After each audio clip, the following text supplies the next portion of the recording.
సినిమాయి నమః. నేను Mr B. నా మాట సూటిగా ఉంటది. మ్యాటర్ క్లియర్‌గా ఉంటుంది. మీరు చూస్తున్నారు మిస్టర్ బి ఛానల్. ఈ వీడియోలో మనం మాట్లాడుకుందాం Thangalaan movie review. Independence day weekend లో ప్రేక్షకుల్ని అలరించడానికి వచ్చిన మరో సినిమానే తంగలాన్. ఈ సినిమా రిలీజ్ కు ముందు మంచి ఎక్స్పెక్టేషన్స్ తీసుకుంది. అందుకు కారణం కాంబినేషన్. పా రంజిత్, చియాన్ విక్రమ్ కాంబినేషన్ లో వస్తున్న సినిమాగా అటు తమిళ ప్రేక్షకులు ఇటు తెలుగు ప్రేక్షకులు కూడా సినిమా మీద మంచి అంచనాలు పెట్టుకున్నారు. ఎందుకంటే మ్యాజికల్ రియలిజం తో ప్రత్యేకమైన ఎంటర్టైన్మెంట్ ని అందిస్తాడు డైరెక్టర్ పా రంజిత్. ఇక విక్రమ్ గురించి చెప్పేదే ఉంది, పర్ఫెక్ట్ యాక్టర్. సో వీళ్ళ కాంబినేషన్ లో ఎంటర్టైన్మెంట్ ఎలా ఉంటది అనే దానికి సంబంధించి ఎక్స్పెక్టేషన్స్ ఉండడం అనేది సహజమే. తంగలాన్ సినిమాకి సంబంధించిన ప్రమోషనల్ స్టఫ్ చూసిన తర్వాత అందరూ కూడా ఈ సినిమా నుండి వండరే ఎక్స్పెక్ట్ చేశారు. మరియు ఈ సినిమాతో వండర్ జరిగిందా లేదా మాట్లాడుకుందాం మన సమీక్షలో. కథ విషయానికి వస్తే ఈ సినిమా కథకు సంబంధించి సర్ప్రైజింగ్ మ్యాటర్ ఏమిటి అంటే KGF Kolar gold fields. Kolar లో బంగారం తవ్వటం ఎలా మొదలైంది, ఎక్కడి నుంచి మొదలైంది, అదే ఈ తంగలాన్ కథ. చాలా కాలం పూర్వం అప్పుడు బ్రిటిష్ వారి పరిపాలనలో భారతదేశం ఉంది.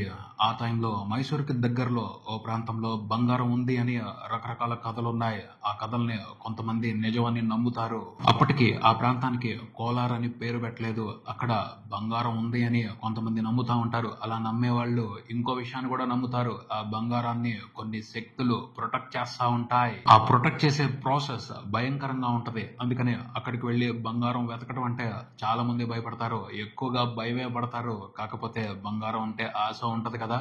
బ్రిటిషర్ అక్కడ బంగారాన్ని ఎలా అయినా తవ్వి బయటికి తీయాలి అని సంకల్పించుకున్నాడు. పోతే అక్కడున్న బంగారానికి సంబంధించి సరైన అవగాహన ఉన్న పర్సన్, అతనికి మాత్రమే ఆ బంగారం గురించి తెలుసు. అతను మాత్రమే తలుచుకుంటే బంగారాన్ని బయటికి తీయగలడు. అతనే తంగలాన్. పోతే ఈ సినిమా కథ బ్రిటిషర్ వైపు నుండి మొదలవదు, తంగలాన్ కథలాగానే మొదలవుద్ది. అతని కథలోకి ఆ బ్రిటిషర్ వస్తాడు బంగారాన్ని వెతుక్కుంటా. భార్య 7 పిల్లలతో ఉన్న తంగలాన్ చాలా కష్టాల్లో ఉన్నాడు. జమీందారీ వ్యవస్థతో అణిచివేతకు గురవుతున్నాడు. సో దాని నుంచి తప్పించుకోవడానికి తప్పక ఇష్టం లేకపోయినా బంగారాన్ని వెతకడానికి బ్రిటిషర్ తో కలిసి వెళ్తాడు. ఫస్ట్ ఒక్కడే వెళ్ళాడు, ఆ తర్వాత ఊరు మొత్తాన్ని తీసుకువెళ్ళాడు. అక్కడికి వెళ్ళిన తర్వాత ఎవరు ఊహించని విచిత్రమైన పరిస్థితులు ఎదురవుతాయి. ఆ పరిస్థితుల్ని ఫేస్ చేస్తూ చివరికి వాళ్ళు బంగారాన్ని కనిపెట్టగలిగారా లేదా తెలుసుకోవడమే ఈ సినిమా. విశ్లేషణ విషయానికి వస్తే తంగలాన్ అంటే సన్ ఆఫ్ గోల్డ్, బంగారం కోసమే ఈ సినిమా కథ అంతా నడుస్తూ ఉంటది. నేపథ్యం రియలిస్టిక్ నేపథ్యం, కొన్ని వాస్తవాలకు దగ్గరగా ఉండే పరిస్థితుల్లో ఈ సినిమాని తీశారు గానీ ఇతివృత్తం అయితే మాత్రం అడ్వెంచరస్ గోల్డ్ హంట్ అనే చెప్పొచ్చు. ఈ సినిమాలో అడ్వెంచర్ ఉంది, థ్రిల్ ఫ్యాక్టర్ ఉంది, హారర్ ఫ్యాక్టర్ కూడా ఉంది. అక్కడి వరకే ఆగిపోతే ఇది ఓ రెగ్యులర్ కమర్షియల్ ఎంటర్టైనరే అయి ఉండేది. కానీ పా రంజిత్ అక్కడ వరకే ఆగిపోలేదు, అంతకు మించి వెళ్ళాడు. Pa Ranjith adventurous, thrilling, horror experience ని యాజ్ ఇట్ ఈస్ గా అందరూ చెప్పేట్టుగా చెప్పలేదు. వాటికి కొన్ని ప్రత్యేకమైన అంశాలను యాడ్ చేసి ఓ స్పెషల్ ఎక్స్పీరియన్సే ఈ సినిమాతో ఇచ్చాడు అని చెప్పొచ్చు. రియలిస్టిక్ కమర్షియల్ ఎంటర్టైన్మెంట్ ని ఇవ్వడానికి సంబంధించి పా రంజిత్ కి ఓ ప్రత్యేకమైన స్టైల్ ఉంది. మద్రాస్ మూవీతో గానీ, మొన్నొచ్చిన సార్పట్ట పరంపరతో గానీ ఓ రకమైన రియలిజం తో కూడిన మ్యాజికల్ ఎంటర్టైన్మెంట్ ని క్రియేట్ చేశాడు. ఈ సినిమాలో కూడా రియలిజం ఉంది. అంటే రియలిస్టిక్ మనుషులు, రియలిస్టిక్ పరిస్థితులు, వాటిని కళ్ళకు కట్టినట్టు వాస్తవానికి దగ్గరగా చూపిస్తూనే స్పెషల్ ఎలిమెంట్స్ ని యాడ్ చేశాడు. నేను సర్ప్రైజ్ అయిన మ్యాటర్ ఏమిటి అంటే రియలిస్టిక్ ఎంటర్టైన్మెంట్ కి ఫ్యాంటసీని, ఇల్యూజన్ ని, అంటే బ్రహ్మపూరిత వాతావరణాన్ని మిక్స్ చేసి థ్రిల్లింగ్ ఎక్స్పీరియన్స్ ఇచ్చాడు. ఇంతకు ముందుల ఎక్స్పీరియన్స్ చేయనటువంటి సరికొత్త ఎక్స్పీరియన్స్ ఇచ్చాడు తన స్టోరీ టెల్లింగ్ తో పా రంజిత్. ఇప్పటి వరకు పా రంజిత్ చెప్పిన కథలన్నింటినీ సింపుల్ గా అర్థం చేసుకోవచ్చు. ఫ్లాప్స్ ఉన్నప్పటికీ వాటిల్లో ఉన్న కథలు తేలిగ్గానే అర్థమైపోతాయి. కానీ ఈ సినిమాలో కథనాన్ని అంత ఈజీగా అర్థం చేసుకోలేం. సింపుల్ గా ఉండదు ఈ సినిమా.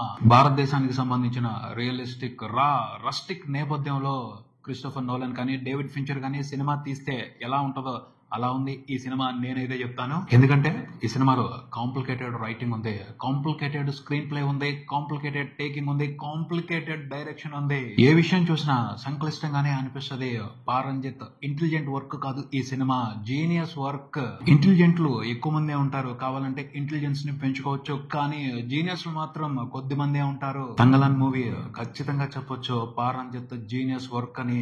అసలు ఆ కథ రాసిన విధానమే నన్ను షాక్ చేసి వదిలిపెట్టేది. ఆ షాక్ నుంచి నేను ఇంకా తేరుకోలేదు. ఏదో పెన్ను పేపర్ పట్టుకుంటే రాసి పడేసే కథ కాదు ఇది. రీసెర్చ్ ఉంది, చాలా రీసెర్చ్ ఉంది ఆ కథ రాయటం వెనక. కథల మీద, పురాణాల మీద, చరిత్ర మీద, వాస్తవ పరిస్థితుల మీద మంచి అవగాహన తీసుకున్న తర్వాతే ఈ కథని రాయగలిగారు. అది కూడా సింపుల్ గా రాయలేదు, నార్మల్ గా రాయలేదు, ఛాలెంజింగ్ గా రాశారు. ఎక్స్పెరిమెంటల్ రైటింగ్ అది. తమిళ సినిమాల్లో రెగ్యులర్ గా కనిపించే మట్టి మనుషులు, వాళ్ళ జీవితాలు, ఇది నేపథ్యం. దానికి ఫ్యాంటసీని యాడ్ చేశారు. ఆ ఫ్యాంటసీలో కూడా ఇల్యూషన్, మ్యాజిక్ ని మిక్స్ చేశారు. బంగారాన్ని కొన్ని శక్తులు ప్రొటెక్ట్ చేస్తా ఉంటాయని చెప్పుకున్నాం కదా. ఆ శక్తులకి లీడర్ ఆరతి, మాలవికా మోహన్ పోషించిన పాత్ర. ఆ బంగారం తవ్వటానికి సంబంధించి కొన్ని కథలు ఉన్నాయి. ఆ కథల్లో కొన్ని పాత్రలు ఉన్నాయి. అవి నిజంగా ఉన్నాయో లేవో ఎవరికి తెలీదు. పోతే అవన్నీ కూడా హీరో తంగలన్ ఇమాజినేషన్ లో, ఇల్యూషన్ లో కనిపిస్తా ఉంటాయి. మిగతా వాళ్ళు ఎవరికి అవి కనపడవు. కానీ సీన్ చూస్తున్నప్పుడు వాళ్ళందరితో పాటు తంగలన్ పక్కన అవి కూడా ఉన్నట్టు అనిపిస్తా ఉంటాయి. అవి మిగతా వాళ్ళు ఎవరిని డిస్టర్బ్ చేయవు. కానీ వాస్తవంగా కొన్ని పనులు చేసేప్పుడు తంగలన్ని అవి డిస్టర్బ్ చేస్తా ఉంటాయి. అవి నిజమా కాదా, నిజంగా ఉన్నారా లేదా, మరి ఎందుకు అందరితో పాటు కనిపిస్తున్నారు, ఈ కన్ఫ్యూజన్ ఉంటది. ఆ కన్ఫ్యూజన్ కి సంబంధించి క్లారిటీ తీసుకోకపోతే ఈ సినిమాని ఎంజాయ్ చేయడం కష్టమే. జాగ్రత్తగా పరిశీలిస్తేనే డిఫరెన్స్ అర్థమవుద్ది. ఆ డిఫరెన్స్ పట్టుకోగలిగితేనే సినిమా సింపుల్ గా అర్థం అవుద్ది. లేకపోతే సంక్లిష్టంగా ఉంటది, అర్థం కానంత సంక్లిష్టంగా ఉంటది. కథ రాయటం కాదు, సినిమాని తీయటానికి సంబంధించి కూడా కాంప్లికేషన్ వ్యవహారాన్ని ఎత్తుకున్నాడు. పిచ్చెక్కించి వదిలిపెట్టాడు తన టేకింగ్ తో. సింగిల్ టేకులు ఉన్నాయి చాలా సినిమా మొత్తం కూడాను. ఆ సింగిల్ టేకుల్ని అతను కంపోజ్ చేసిన విధానం మైండ్ బ్లోయింగ్ అంతే. సినిమాలో చాలా క్యారెక్టర్స్ ఉంటాయి. ప్రతి క్యారెక్టర్ కి ఓ ఇంపార్టెన్స్ ఉంటది. అలాంటి 2 క్యారెక్టర్స్ కి సంబంధించిన డిఫరెంట్ ఎమోషన్స్ ని ఒకే షాట్ లో చూపిస్తా ఉంటాడు. ఒకే షాట్ లో 2 డిఫరెంట్ ఎమోషన్స్ నడుస్తున్నప్పుడు ఏ ఎమోషన్ ని ఫాలో అవ్వాలి, ఏ క్యారెక్టర్ ని ఫాలో అవ్వాలి అని డిసైడ్ చేసుకోవడానికి టైం తీసుకోవాలి. టైం తీసుకోవడానికి అవకాశం ఇస్తాడు. తీసుకోలేకపోతే మాత్రం కన్ఫ్యూజింగ్ గానే ఉంటది వ్యవహారం. ఇలా సినిమా చూసేప్పుడు చాలా సందర్భాల్లో మన మెదడుకి, మన ఆలోచనలకి, మన ఇంటెలిజెన్స్ కి పని పెట్టుకుంటానే కథ చెప్పుకుంటా వెళ్ళాడు పారంజే.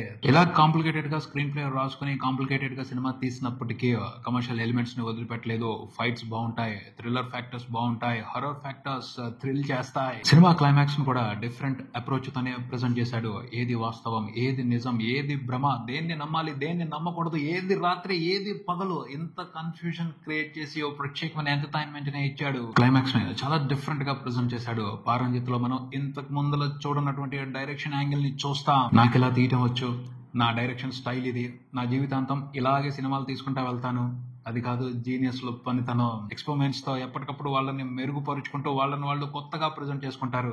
అదే చేశాడు ఈ సినిమాతో డైరెక్టర్ పారంజే. అర్థం చేసుకోవడానికి టైం పట్టొచ్చు, కానీ డీకోడింగ్లు చేసుకుని కాస్త ఓపిక చేసుకుని నీట్ గా అర్థం చేసుకునే ప్రయత్నం చేస్తే డిఫరెంట్ ఎంటర్టైన్మెంటే తంగలాన్ మూవీ నుండి ఉంటది. విక్రమ్ పర్ఫార్మెన్స్ కి అంత వాల్యూ ఉంది. నేషనల్ అవార్డు ఇస్తే నేషనల్ అవార్డు వాల్యూ పెరుగుద్ది. అలాంటి ప్రత్యేకమైన పర్ఫార్మెన్స్ ఈ సినిమాలో చియాన్ విక్రమ్ ఇచ్చారు. మరో హీరో జీవి ప్రకాష్ కుమార్. డిఫరెంట్ ఫిల్మ్ కి డిఫరెంట్ మ్యూజిక్ ఇచ్చి డిఫరెంట్ ఎక్స్పీరియన్స్ తో థ్రిల్ చేశాడు. జీవి ప్రకాష్ కుమార్ తన మ్యాజికల్ మ్యూజిక్ తో సినిమా అంతా కూడా ఒక డిఫరెంట్ ఎక్స్పీరియన్స్ ని క్రియేట్ చేశాడు. డిఫరెంట్ మూడ్ ని క్రియేట్ చేశాడు. అంత బాగా బీజిఎం ని కంపోజ్ చేశాడు సినిమా కోసం. సినిమాలో కనిపించిన నటీనటులు అందరూ కూడా టెర్రిఫిక్ రియలిస్టిక్ పర్ఫార్మెన్స్ లతో ఆకట్టుకున్నారనే చెప్పాలి. ఈ సినిమా గురించి నేను చెప్పింది ఏదైతే ఉందో అది చాలా తక్కువ. ఒక్కొక్కళ్ళు ఒక్కో రకంగా అర్థం చేసుకోవచ్చు. అర్థం చేసుకున్న వాళ్ళు తిరిగి అర్థమయ్యేట్టు చెప్పేదాన్ని బట్టి ఈ సినిమా చాలా పెద్ద సక్సెస్ అయ్యే అవకాశం ఉంటది. అర్థం చేసుకోలేకపోతున్నాం, అర్థం కాలేదు అని ఆగిపోతే ఓ డిఫరెంట్ ఎక్స్పీరియన్స్ ని ఎంజాయ్ చేసే ఛాన్స్ మిస్ అవుతారు. నేను చెప్పేది ఒకటే, డోంట్ మిస్ ఇట్. ఒక డిఫరెంట్ ఎక్స్పీరియన్స్ ఇది. రెగ్యులర్ గా ఇలాంటి సినిమాలు రావు. ఇది ఇక్కడికి. మరో వీడియోతో మళ్ళీ కలుద్దాం. ఈ వీడియో మీకు నచ్చితే లైక్ చేయండి, మీ ఫ్రెండ్స్ తో షేర్ చేసుకోండి, మీ అభిప్రాయాన్ని కామెంట్ చేయండి, ఈ ఛానల్ ని సబ్స్క్రైబ్ చేయండి. నేను Mr B. Keep watching Mr B channel. Thank you.